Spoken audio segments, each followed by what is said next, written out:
मंडळी नमस्कार. आज आपण पु ल देशपांडे यांच्या बटाट्याची चाळ या पुस्तकातील सांस्कृतिक शिष्टमंडळ भाग 4 पाहणार आहोत. चला तर सुरू करूया. कल्याणच्या सुभेदाराच्या सुनेप्रमाणे मस्तानीला बाजीरावांपुढे आणले आहे आणि बाजीराव तिला आत्या म्हणून हाक मारून म्हणतो, आत्या तुला मिश्या असत्या तर मी काका म्हटलं असतं ग. इथे कडाडून टाळी आली. अर्थात दादारावांचा हुकूमच होता तसा. चला, राघुनाना म्हणाले आणि शिष्टमंडळ अक्षरमंत्र्यांच्या खात्यातून पुढे आले. खोलीतून सांडगे बटाटे भाई भाई अशा गर्जना होत होत्या.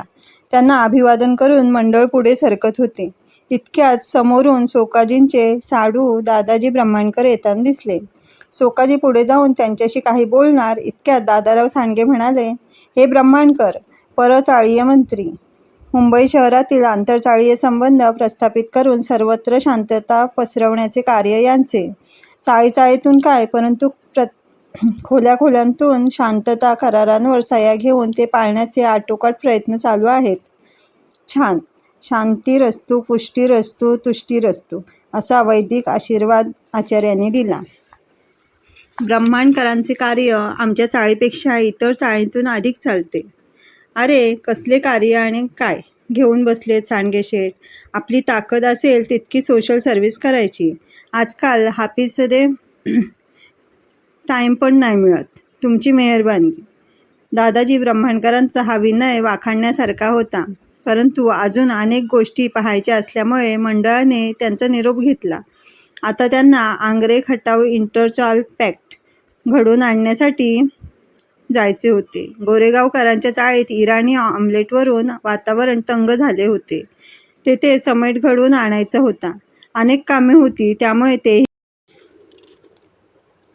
एकदम सुस्वर आवाजात 10-12 मुलींनी म्हटलेले स्वागतगीत ऐकू आल्यामुळे प्रथम एच. मंगेशराव आणि मागून सारे शिष्टमंडळ समस्त सामुदायिक केंद्र नावाची पाटी असलेल्या हॉलपुढे उभे राहिले. स्वागतपर गीत झाल्यावर दरवाजावर उभ्या असलेल्या समुदाय मंत्री सौ भरणीबाई महाशब्दे यांनी शिष्टमंडळाचे स्वागत सौजन्य स्मिताने केले. स्त्री मंत्री असल्यामुळे साहजिकच शिष्टमंडळातील प्राध्यापक कल्पलताबाई विदुषी म्हणून व वरदाबाई स्त्री म्हणून पुढे सरकल्या. समस्त सामुदायिक केंद्र ही आपली काय कल्पना आहे? कल्पलताबाईंनी नुकत्याच ऐकलेल्या सौजन्य स्वरात प्रश्न विचारला. आमच्या चाळीतल्या बहुतेक गोष्टी आम्ही सामुदायिक पद्धतीने करतो. सकाळचा चहा सामुदायिक पद्धतीने इथेच होतो. प्रत्येकाने घरून फक्त कप बशी, चहाची पत्ती, थोडे दूध आणि साखर बरोबर आणायची. सामुदायिक चहामुळे भ्रातृभाव वाढतो असा आमचा अनुभव आहे. सामुदायिक पद्धतीने चहाच होतो की कॉफीसुद्धा? वरदाबाईंनी एकदाच तोंड उघडले. कॉफीला आमच्या चाळीत बंदी आहे. आमच्या दादारावांच्या कॉफीला विरोध आहे.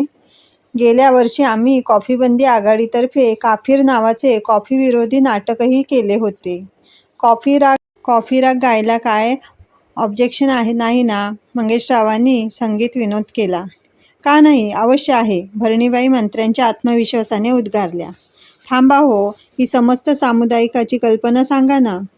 कल्पलताबाईंनी पुन्हा विनंती केली. चहाप्रमाणे इथे दुपारचे सामुदायिक निवडणे होते. सगळ्या चाळीतल्या नागरिक स्त्रिया एकत्र बसल्यामुळे चहाड्या होत नाही आणि त्याचवेळी आम्ही रेकॉर्ड्स लावतो, त्यामुळे त्या ठेक्यात निवडून होते. भरणीबाईंचे हे सामुदायिक कार्याबद्दलचे वक्तव्य चालू असताना नागोतात्यांनी कुशाभाऊंशी हे खोटे असले पाहिजे वगैरे कुजबूज सुरू केली. त्यांना मागल्या मागे कोणीतरी जरा ओढून नेलं आणि कसली तरी समज देऊन परत पाठवले. कारण त्यानंतर प्राध्यापक नागोतात्या वा छान सुंदर बघा, नाहीतर आपली चाळ असे उद्गार काढू लागले. एकाएकी ते सांडगेमय होऊन गेले. हे सामुदायिक स्नान केंद्र. भगिनींना ह्याचा फार फायदा होतो. सगळे शिष्टमंडळ लगबगीने आत शिरले आणि भरणीबाईंचे पुढले वाक्य ऐकल्यावर परतले. इथे आम्ही चाळीतल्या 2 वर्षापर्यंतच्या मुलांना सामुदायिक आंघोळ घालतो. एकमेकींच्या मदतीने हे कार्य सोपे जाते. शिवाय सामुदायिक साबणाचा सामुदायिक फेसही तयार होतो. तोही उपयुक्त ठरतो. तुमच्या या सामुदायिक चळवळींना स्त्रियांचं सहकार्य कसं काय मिळतं? कल्पलताबाईंनी विचारले. शिष्टमंडळाचे सभासद हे नेहमीच प्रश्न विचारतात हे त्यांनी ऐकले होते. सुरुवातीला भगिनी साशंक होत्या, परंतु आता खूप सहकार्य आहे. शिवाय आम्ही एक भगिनीचे मासिक चालवतो, हस्तलिखित. त्यात चाळीतल्या प्रत्येक भगिनीचा दर महिन्याला फोटो आणि तिचे चरित्र लिहितो. किती दिवस झाले? पुष्कळ वर्षे हे मासिक चालू आहे. पण आता सगळ्या भगिनींचे चरित्र येऊन गेले असेल. हो, एकदा सगळ्यांचे येऊन गेले, आता दुसरी खेप चालू आहे. म्हणजे पुन्हा त्याच बायकांची चरित्रे? काय हरकत आहे? माणसाच्या चरित्रात कितीतरी नवे फरक पडत असतात, नाही का भगिनींनो? लगेच मगाच्या नमन म्हणणाऱ्या भगिनी एका तालात हो म्हणाल्या. खरं आहे, अहो म्हटलंच आहे, स्त्री चरित्रम. राघुनाना बोलले आणि किंचाळले. त्यांचा श्लोक कुणाचा तरी बुटाचा पाय चुकून त्यांच्या कमरेच्या आसपास जोरात लागल्यामुळे अर्धवटच राहिला. आणि हे आमचे सामुदायिक स्वयंपाकघर. पण आज इथे अजूनपर्यंत सामसूम कशी? कुशाभाऊ अक्षिकरांचा प्रांत असल्यामुळे त्यांनी विचारले. आज रविवार, भगिनींना सामुदायिक सुट्टी आहे. आज आमच्या चाळीत स्टोव पेटता कामा नये असा दंडक आहे. म्हणजे सगळ्यांना निर्जळी एकादशी? राघुनानांना पुन्हा कुणाचा तरी पाय आपल्या कमरेजवळ येऊन गेल्यासारखे वाटले. आम्ही ह्याला सामुदायिक उपोषण म्हणतो. ज्या कोणाला भूक लागेल त्यांनी बाहेर जाऊन खावे. पण पाहुणे आले तर त्यांच्यासाठी? महापंडित बाबूकाकांनी शंका काढली. तोच दादाराव गरजले. एकदा माणूस सांडग्याच्या कंपाऊंडात तो लोखंडी दरवाजा उघडून आला की त्याने आमच्या शिस्तीने वागलेच पाहिजे. इतक्यात 10-12 भगिनी लगबगीने आतल्या खोलीत गेल्या. तिथून कुणीतरी वेण्या घालणे सुरू असा हुकूम दिला. आश्चर्याने शिष्टमंडळ त्या दिशेने पाहू लागले. त्यांचे आश्चर्य ओळखून भरणीबाई म्हणाल्या, सामुदायिक वेणी? का हो, पण ह्या बायका ऐकतात बऱ्या. वा वा कुशाभाऊ, आपल्या चाळीतल्या बायका जर इतक्या शिस्तीत वागतील तर काय मजा येईल. मस्त आराम करू राव. राघुनानांचे उद्गार संपतात तोच कळशा, बादल्या, तपेली घेऊन नळावर निघालेली पुरुष मंडळींची रांग दिसली. सामुदायिक जलभरण दिसतंय. बाबूकाकांच्या बोलण्यात कोकणी खवटपणा होता. हो, आमच्या चाळीत पाणी भरण्याचे काम पुरुष वर्गाकडे आहे. छान, कल्पलताबाई उद्गारल्या. पण तुम्ही सामुदायिक शिवण ठेवले नाही का? स्वतःच्या विषयाकडे वळत त्या म्हणाल्या. ठेवणार होतो, पण त्यासाठी सर्वांनी एकाच तऱ्हेची पोलकी घालावी ही योजना पास करताना एकाच मापाची ही उपसूचनाही पास झाली. आणि उपसूचनेची अंमलबजावणी करणे अवघड झाल्यामुळे सहारेची योजना तहकूब केली आहे. सामुदायिक स्वयंपाकघर बंद हे ऐकल्यानंतर शिष्टमंडळातील बऱ्याच सभासदांचा जोर संपला होता. यापुढील खाती एकही प्रश्न न विचारता मंडळींनी पाहिली. राघुनानांनी 2-4 वेळा पाणी मागून दादाराव सांडगे काही बोध घेतात की काय पाहिले. पण छे, ते अरबी पद्धतीने लावलेल्या तुळशीत आणि चाळीच्या खरकट्यातून कंपोस्ट खत कसे केले हे सांगण्यात गर्क होते. 12च्या सुमाराला शिष्टमंडळ भुकेने व्याकुळ झाले. त्यावेळी खोल्यांच्या दारातून मात्र मसालेदार फोडण्याचा वास येत होता. हा चमत्कार कळेना. शेवटी आचार्यांनाच राहावले नाही. त्यांनी मौन सोडून पाकसिद्धीसारखा काही प्रकार चालू असल्याचा वहीम व्यक्त केला. त्यावर अलीकडे चोरून वरण शिजवण्याचे प्रकार चाळीत चालू आहेत, त्याची योग्य वेळी दखल घेण्यात येणार आहे असे उत्तर मिळाले. स्वयंपाकघरावर छापाच घालायचा असल्यास आपली तयारी आहे असे कुशाभाऊंनी स्वयंस्फूर्तीने कबूल केले. परंतु ती तसदी पाहुण्यांनी घेण्याचे कारण नाही अशी दादारावांकडून सौम्य समज मिळाली. त्यानंतर सांस्कृतिक कार्यक्रम पाहण्यासाठी शिष्टमंडळाला 4थ्या मजल्यावरील गच्चीवर पाचारण करण्यात आले.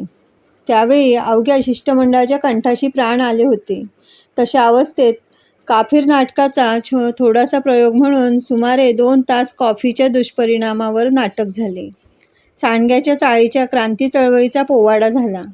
सांडगे बटाटे भाई भाई झाले आणि मध्यंतरी थोडीशी विश्रांती असे जाहीर झाल्याबरोबर कधी नाही ते प्रसंगावधान राखून मंगेशराव हट्टंगड्याने वरदाबाईंसमवेत बटाट्याच्या चाळीतील शिष्टमंडळाचे कृतज्ञतादर्शक म्हणून हट्टी कानड्यातील भूक लागली भूक हे भूकाभिनयासकट सुरू केल्यावर गच्चीवर फक्त बटाट्याच्या चाळीतील शिष्टमंडळ शिल्लक राहिले.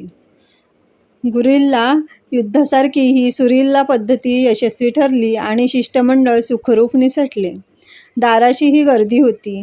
डोकावून पाहिले तेव्हा होरारत्न अण्णा पावशांभोवती गर्दी जमलेली दिसली. अण्णांनी चाळीची कुंडली मांडली होती आणि कळशा हंडे अंगाखांद्यावर घेतलेले संत्रस्त नवरे.